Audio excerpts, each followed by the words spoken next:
from Leha, who was a darling of society. The last composition of this frenetic and innovatory period prior to the First World War were the 4 orchestral songs for voice and large orchestra. In these, for the first time, Schoenberg made important innovations in the sphere of the orchestra. The vocal writing, in fact, is possibly not quite as remark-worthy as that in Erwartung or in the Metterlink song, which we've already heard. But the writing for the orchestra is something strange, and there's something new about it. Not only in the writing down, because Schoenberg invented at this time a new form of notating complex orchestral music, a new kind of simplified score, which I don't in fact think is so simplified, but causes more difficulty to musicians than the more conventional kind, but also in the way he decided to use the orchestra. You find one thing recurring in his writings and in his remarks, a dislike of complication and ornamentation for its own sake. If his music is very complex, it's supposed to be functionally complex. Everything's integrated into one thing.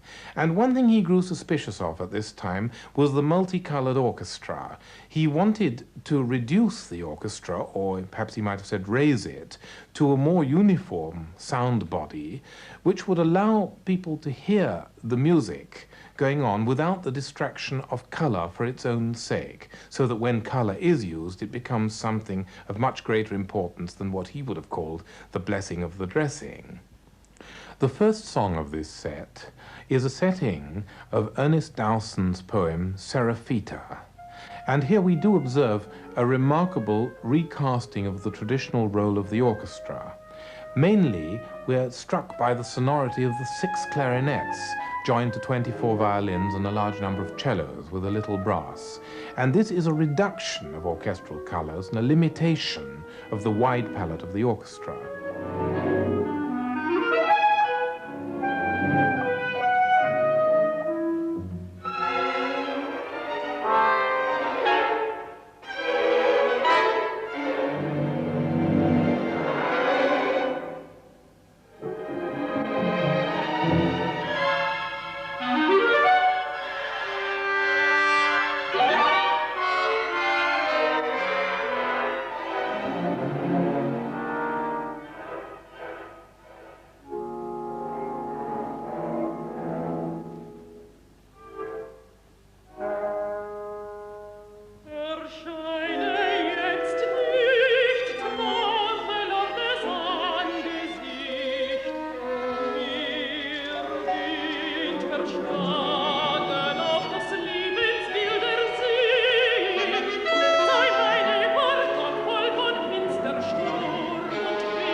1914 and the outbreak of the First World War.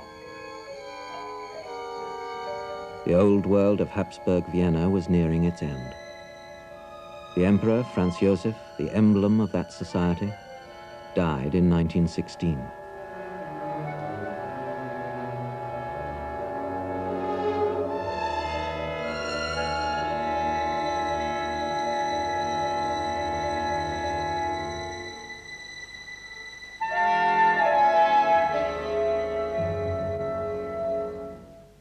In the meantime, Schoenberg had returned from Berlin and joined the Austrian army. If Schoenberg had fallen a victim of the First World War, as so many other artists on both sides had done, what would have been his position in the history of music? It's a question I think we can legitimately ask ourselves. He'd established in the first part of his creative life a full command of the late Romantic language with important and interesting innovations. And I think there would be no doubt that the works like Verklärte Nacht and the Chamber Symphony and the first and second string quartets would have gained great popularity.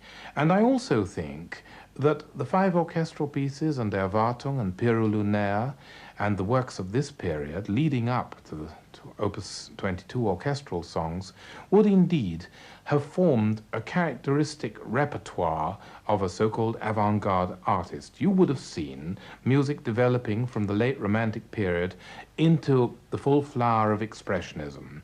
I'd have no doubt that these works would by themselves have formed a certain place in the conventional concert repertoire and would have been seen as roughly parallel to the achievement of Debussy or a composer of this type. But Schoenberg didn't die at this time.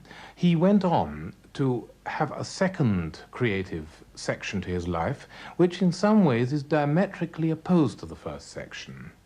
In a way, the invention of the 12-tone technique, which is the most publicized fact about Schoenberg, and the enormous complexities of the second half of his life, his emigration to the United States, the difficulties he found there, have in fact colored our appreciation of the first part of his life.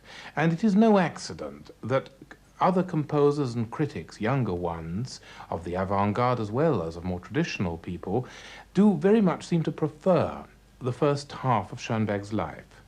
But I think what I would like to say about this, and what I hope this film to some extent is going to show you in its entirety, is that whereas Schoenberg would have been a great composer among great composers by the work he created up till the First World War, when this is compounded with a strange and complicated development which took place during and after the First World War until his death in 1951, we have something rather different, something rather special.